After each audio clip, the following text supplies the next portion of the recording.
এ সময় বাংলাদেশ আওয়ামী লীগের সাধারণ সম্পাদক, এলজিআরডি ও কোঅপারেটিভ মন্ত্রী সৈয়দ আশরাফুল ইসলাম এবং মন্ত্রিপরিষদ সচিব মোশাররফ হোসেন ভূঁইয়া উপস্থিত ছিলেন।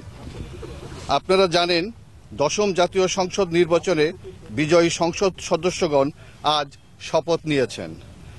পরবর্তীতে আওয়ামী লীগ সংসদীয় দলের এক সভায় আওয়ামী লীগ সভাপতি শেখ হাসিনাকে সংসদ নেতা নির্বাচিত করা হয়। এরই পরিপ্রেক্ষিতে মাননীয় প্রধানমন্ত্রী শেখ হাসিনা তার সংসদীয় দলের সিদ্ধান্ত মহামান্য রাষ্ট্রপতিকে অবহিত করেন এবং সরকার গঠনের জন্য প্রয়োজনীয় পদক্ষেপ নিতে অনুরোধ করেন। 10ম জাতীয় সংসদের সংসদ নেতা নির্বাচিত হয়। রাষ্ট্রপতি প্রধানমন্ত্রীকে অভিনন্দন জানান।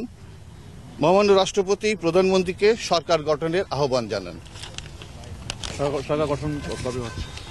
রবিবার অপরাহ্নে হতে পারে সম্ভবত। আমরা জানি, আমরা একটা প্রশ্ন করছি, আমরা জানি যে একটা তালিকা মন্ত্রী পরিষদে এটা আমার এই ধরনের কোনো তথ্য আমার কাছে নাই। তালিকায় কারা আছেন